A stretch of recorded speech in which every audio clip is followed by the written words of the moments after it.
Welcome and let's start. A little bit about me. My name is Shelly. I'm a senior principal engineer at Dell Technologies and a code excellence evangelist. I'm specifically passionate about test-driven development and clean code.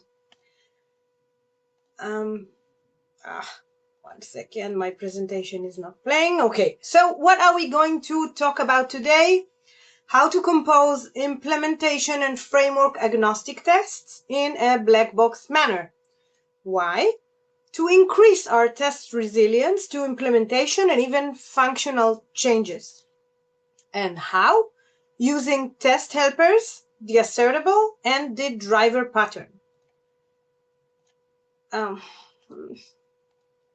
Some reason my presentation is not playing. Yeah, okay, so the goal we want to achieve is decoupling between our test code, production code, and the testing framework. So I'm going to use Cypress for the presentation demonstration today, but the principles I will demonstrate can be used with any testing framework. So I want to go over two of the pitfalls a development team may encounter in regards to tests. The first one is a minor functionality change. So this is a partial list of UI integration test suites of one of the products my team is working on. So if we take a look at one of these test suites, you can see that every single test starts with user login. And same goes for all other test suites. Now we get a requirement to add a mandatory consent to terms and conditions prior to login. So as you can see, the change is just one line of code, but now the users have to check the checkbox of the terms and conditions before they may log in. So what do you think is going to happen with all of those tests? We have dozens of failing tests. Pitfall number 2, maintenance over time. This is the test from a code repository here at Dell. Now, let's take a look at this test code and find out what's wrong with this picture. So we'll start with the test name. If we see a failed test with this name in a test report, what does it tell us? What wasn't as expected? We don't get much information from such a name. Then we have some code duplication here. We want to follow the dry principle. Don't repeat yourself, because if we ever have to change something, we want to change it only once. There are also some control flows here. And where there are control flows, it is easier for bugs to hide. How can we tell that there are no bugs in this test? The comment here is a code smell. It is a signal, meaning that the code is not clear enough. But the most important thing about this test is that I don't even know why it was written, what is it supposed to be testing. I read the code several times and I still can't figure out what is this test about. And now what happens if this test starts failing? And what if it's a few days before a delivery? So what happens is the tests don't die, they get skipped or ignored. So what happened eventually in this repo is, as you can see, the entire stage of the tests was skipped altogether. It says disabled for now, but it's been like this for over a year. Now take a look at the list of all those test files on the left and think about all the time and effort that went down the drain. So writing useful and maintainable tests is crucial in order to avoid such pitfalls. But what are the measures of such good tests? Rule number 1 is that test code is part of the product, and we should treat the test code with the same respect we treat our production code. No spaghetti code, neither in the product nor in the tests. But in terms of tests, we want 3 measures. We want trustworthiness, maintainability, and readability. And what do I mean by those? So we want to run trustworthy tests and accept the test results with confidence. Meaning if a test fails, we know something is broken and not that it's a flaky test. Trustworthy tests don't have bugs and they test the right thing and test it well. Maintainability. Non-maintainable tests can ruin a project's schedule, or you risk losing the tests when the project is put on a more aggressive schedule, because we will simply stop maintaining and fixing failing tests. And readability means not just being able to read a test, but also figure out the problem if the test seems to be wrong. And note how without readability, the other 2 pillars fall pretty quickly because maintaining tests becomes harder and we can't trust them anymore. And when I'm talking about readability, I want to take it to the extreme so that a non-developer, but someone who is familiar with the product can figure out what is going on in the tests, and I will show some examples in the next slides. So we want tests that don't break once you blow on them. Now let's see just how resilient to change good tests can be. I will demonstrate how the same functionality implemented using 3 different frameworks, React, Angular, and web components using Lit, is tested using the same test code. So the tests are completely unaffected from implementation details. Because when developed correctly, our tests need not be affected by implementation details. This will allow us to test the UI in a black box manner. So we will be testing a simple application, a Pokédex, which is a Pokémon catalog.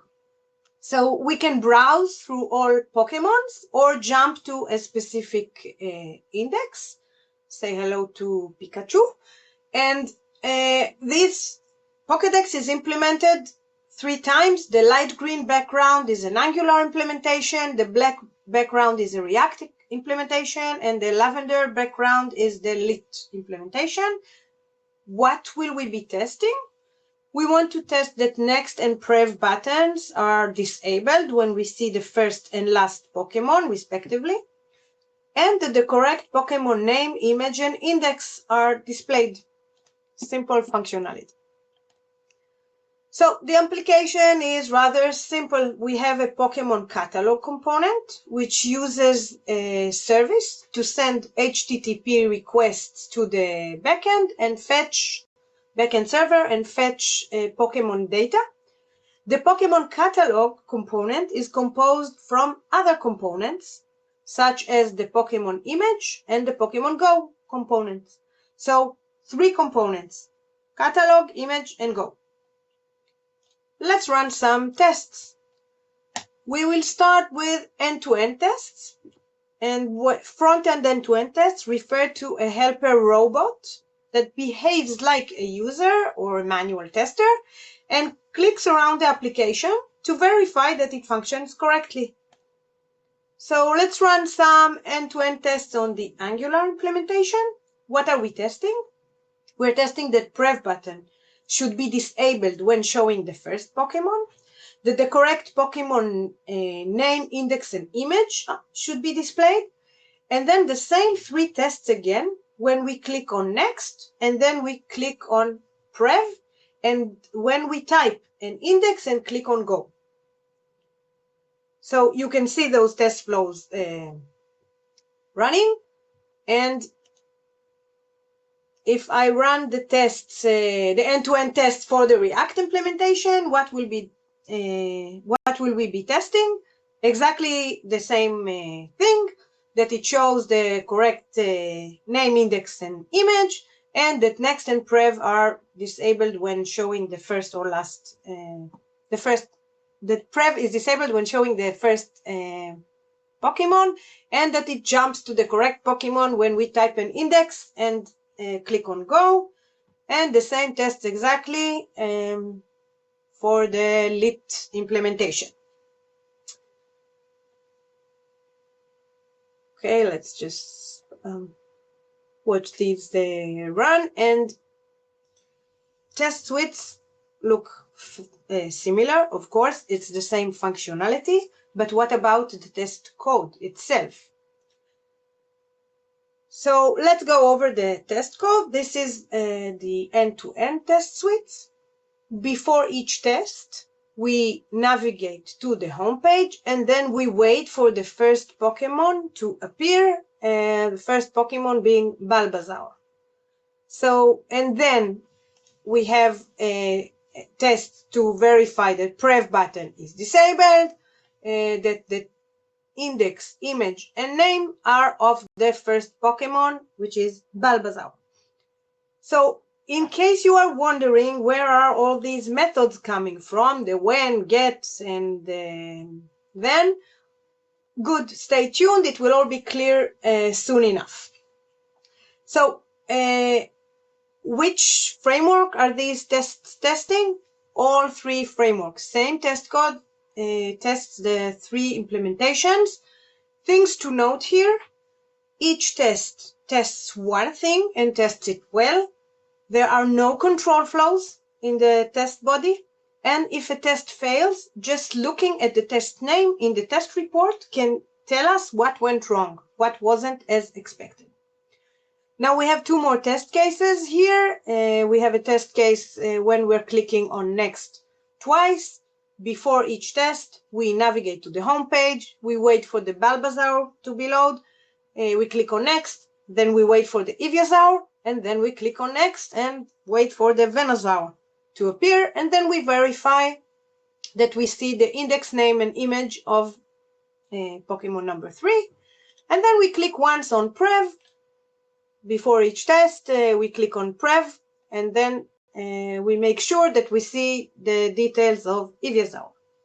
All three frameworks. Let's move on to integration tests. So front-end integration tests refer to running the front-end application while mocking the server responses. So every outgoing HTTP request will be intercepted, and a mock response will be returned to the front end, and we will verify in the test that it functions correctly and as expected. So we'll start with React. What are we testing? That prev and next buttons are disabled when the first or last Pokemon are showing, and that the correct Pokemon image is displayed, and that when we are fetching a Pokemon by index, an outgoing HTTP request with the correct index is fired. Now, why didn't we have a test asserting that next button is disabled when showing the last Pokemon in the end-to-end test suites? Please share your thoughts in the chat. And if we run the same test suite on the Angular implementation, same tests will run. We verify the same things. And moving on to the lit implementation, same test suites. Of course, it's the same functionality. We're mocking the responses from the backend. Test suites are similar, but what does the test code look like? Same, but now we are mocking the backend server responses, which we will not be doing during an end-to-end test. And this enables us to test how the next button behaves when showing the last Pokemon. To get to the same point in an end-to-end test, we would have to know the exact number of Pokemons, and our tests will start failing if at some day a new Pokemon will be created. So this is a good test to do an integration level and not in end-to-end level. Okay, so before each test, we are creating a mock response from the backend, pretending that we have only one Pokemon in the entire world. And then we set the preconditions so that every request going from the front end to the back end to get all the Pokemons, we'll get this mock data that we have prepared. And then we navigate to the homepage and we wait for all the responses to arrive. And which framework is this testing? Same test code for all frameworks. We have a test that verifies that the next button is disabled, the pref button is disabled, that we see the image of the first Pokemon, and that if we fetch a Pokemon by index, we type an index and click on go, an outgoing HTTP request is fired with, if we type 78, it asks for Pokemon at offset 77. Note how the test code is phrased like an acceptance criteria. Given some preconditions, when something takes place, then an actual result should meet some criteria. Yeah. And now to the Holy Grail, unit testing.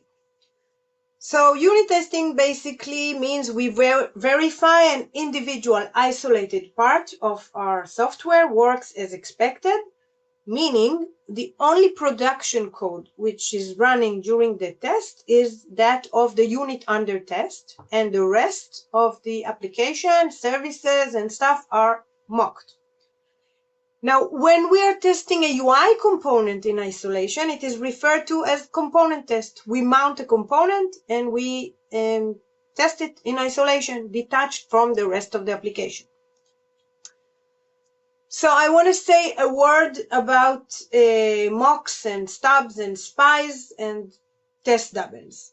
So spies and stubs are known as test double, and it's similar to how stunt doubles do the dangerous work in the movies. We use test doubles to replace troublemakers that make tests easier to write. So stubs are used as a replacement for actual methods, and they can be manipulated to return the value we want them to return during the test. And spies spy on functions and can later be interrogated to verify that methods that should have been called during the test by our unit under test were actually called. In this demo, I am using TS Stubber. It's an open source, lightweight, lazy stubber, meaning methods are stubbed only when called, saving the need to create stubs for every method of the mocked class. So if we have a service with dozens of methods, only the one we call during the test will be stubbed. And it is generic, so you can choose the mocking framework you wish to use. For example, here we have a usage example to create sign-on stubs or jest stubs or whatever. And the constructor of the mock class is not being called, so there are no side effects during the test. So back to our unit test. Let's run some component tests. These are the component tests of the Pokémon catalog component. Of course, they run much faster. You try not to blink because these are much faster than end-to-end and integration tests. And the same tests will run for the Angular Pokémon catalog component. You can see that it's lacking the styling and everything coming from the application itself. And for the React Pokémon catalog component, same tests. But is it the same test code? Almost. Because we have to mount the component, and each framework does it a little differently, but that is the only difference. If we compare the test code, only the rendering of the component is different. All of the test body is the same. And same goes between React and Angular. The only difference is how we mount the component. So how am I doing this? I'm using test helpers, assertable, and test drivers. Test drivers are kind of an implementation of page object models. I'll go into this in a minute. So why do we want a test helper? Test helpers are designed to decouple our tests from our testing frameworks. Theoretically, if we wish to switch our testing framework, all we have to do is implement a helper for the new testing framework, and all of our tests will work. So, test helpers expose 3 public properties, given, when, and get, wrapping most useful commands so our tests are as decoupled as possible from our testing frameworks. Helpers also steer us in the right direction in terms of test readability, forcing us to use the given, when, get terms in our tests. So the get section, the given section will hold methods to set preconditions, like preparing stubs or intercepting outgoing requests and mocking the responses. The when section will hold methods for events taking place during the test. Basically what a user would do, like click, hover, drag and drop, whatever. And the get section holds method that allows us to investigate the output, the result. What is the text color of this text? What is the source of this image in the browser? So I'm using a Cypress helper here in this demo, designed to be used in any test level, unit, integration, or end-to-end, and it holds common methods used in Cypress tests. What would an implementation of such a helper look like? For example, if we take the Cypress helper I'm using, in the when section we have many methods. Let's focus on check and uncheck. All it does is calls Cypress check and uncheck, a simple wrapper, just to help us write the tests. Moving on to the assertable class. The assertable class wraps a subject we wish to assert something about. For example, assert that an element is disabled. So assertable wraps Cypress chainable, so that your tests are as decoupled as possibly from the testing framework. And by using the assertable class, you can use the same assertions in your tests regardless of the testing framework you use. All you need to do if you wish to replace your testing framework and keep your test is to replace the implementation of the assertable class you are using. So again, only a wrapper. We get a chainable, we pass it as a parameter to a then method, and we get an assertable object. The cool thing about assertables is you can add assertions of your own by extending the assertable class. And here you can see an example of adding an assertion that asserts that a subject is included inside a style which is stored in the local storage. This is an example from an open source repo called Maputnik, which is a React wrapper of MapLibre open source map. Yeah, look it up if you're interested. But it's cool because you can add your own special assertions easily enough. Okay, the driver pattern. The driver pattern basically means we have an additional class which is responsible for bridging the gap between our test file and our component. And it will help our tests be unaware of the inner works of the component.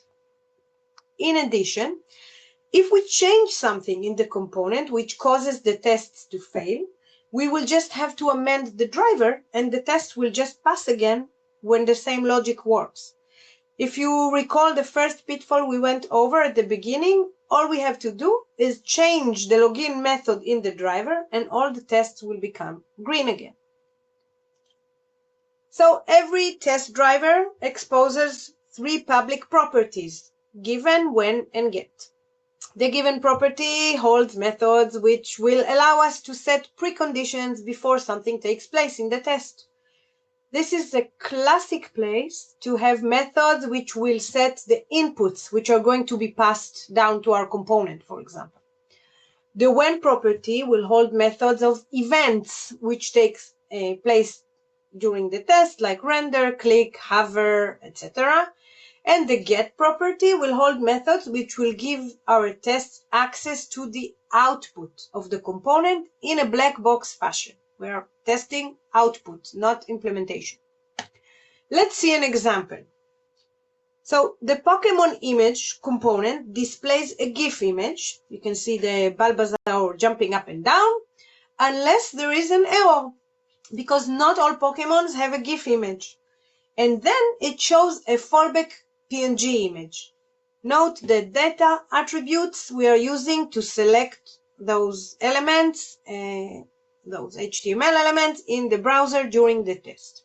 So if we have an image, we show Pokémon image. If we find the GIF image, if not, we show a fallback image with a PNG. So what kind of tests we will have for such a component? We will have one test asserting that a GIF is displayed given there is no error. So given a Pokémon index, given mock image response, because when we are rendering an image, it's also an outgoing HTTP request that fetches the image. So we're preparing a mock image for the test. And when we render the component, then the picture source should end with the Pokemon index.gif. Now note how using the drivers given, when, and get properties, it's exactly like reading an acceptance criteria. There are no control flows in the test, and the test is readable and maintainable, and the test name indicates what went wrong in case a test failed. So that's one test, and we'll have another test for this component that's given a Pokemon index and given missing GIF image. We are returning 404 response. Then when we render the component, then the fallback picture source should end with Pokemon index.png. So what will the test driver that we are using its methods here look like? Let's take a look. So in order to mount the component, we need to use a component helper, which is not framework agnostic, so I will not go into it, but the rest of the code is the same. So in the given section, we have methods to set the Pokemon index and to mock the image responses. One is returning a fixture, a mock image, and the other mimics a 404 error, missing image. And in the when section, we have a method to render the component. In the get section, we have methods to get the image and fallback image, and to get the picture source of the image and the fallback image. And note how the driver uses helper functions to implement the methods required to drive the test. So it's really easy to compose drivers. You just call helper methods with the correct data CY attributes. Theoretically, if we want to switch to another testing framework, the change will be relatively easy, as we will implement a new helper for the new testing framework, and our driver will be very similar to its current implementation.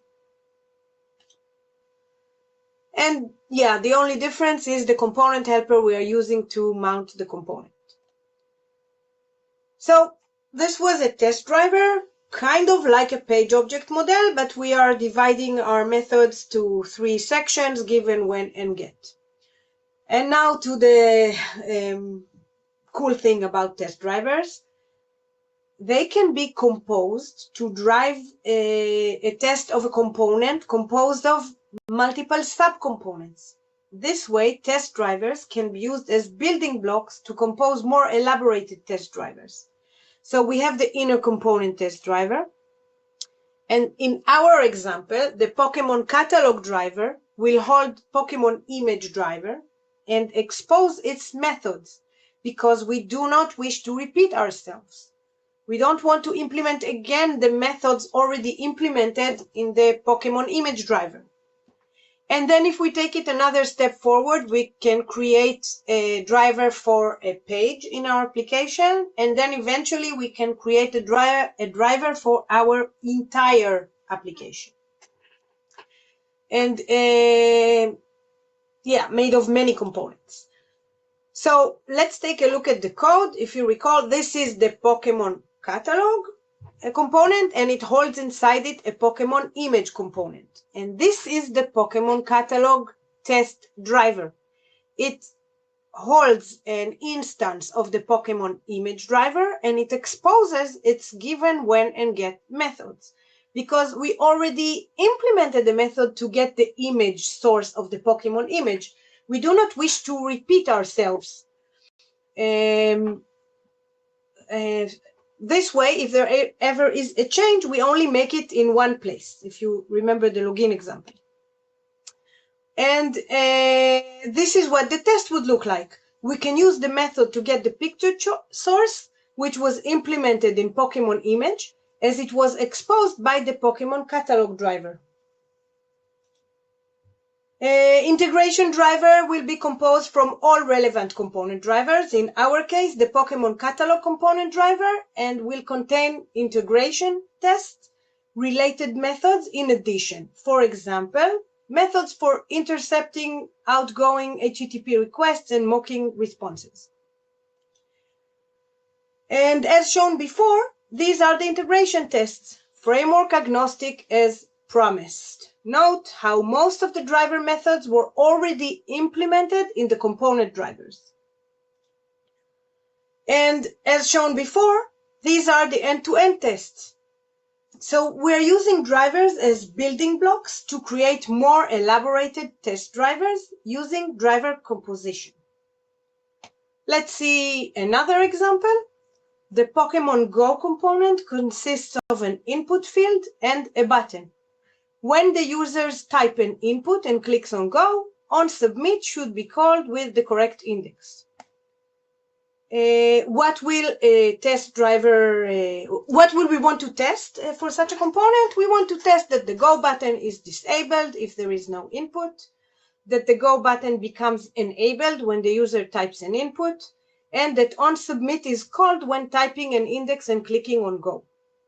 And we also want to test that non-digit inputs do not update the input field's value. And one last test, that input field is clear once we're clicking on Go. So I'm not showing the test body, but let's think, what kind of methods would we be needing in the driver for these kind of tests? In the given section, we will create a spy on onSubmit. In the when section, we'll need methods to type the Pokémon index and click on Go. And in the get section, we'll need methods to get the onSubmit spy and interrogate it, assert something about it.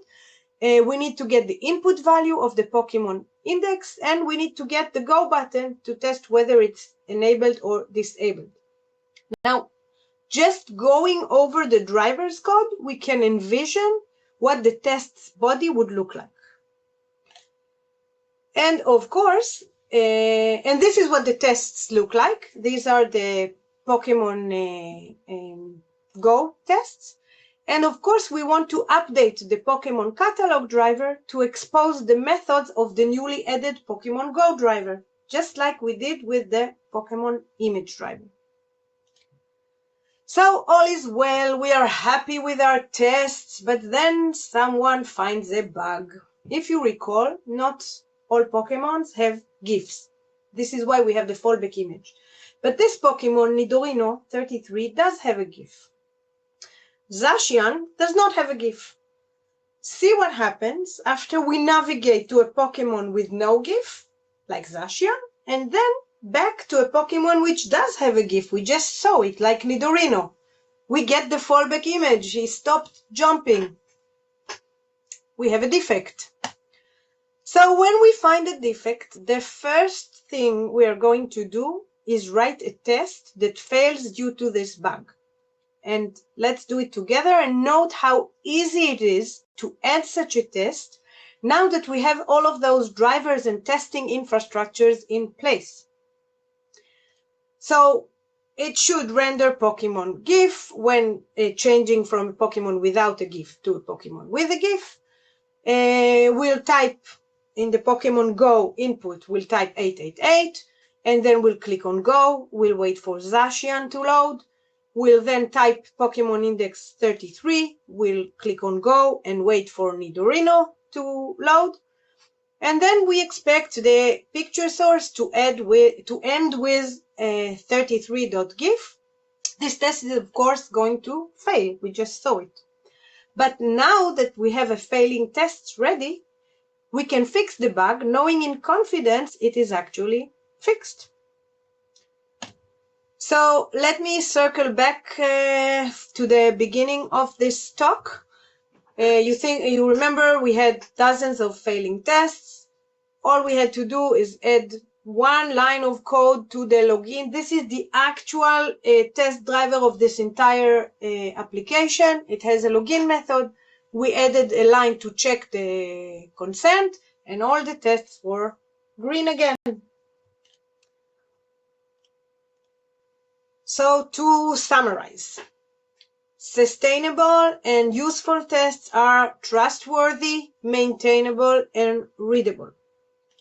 The driver pattern enables decoupling of our test code and production code, so our tests are unaware of the implementation details and focus on output.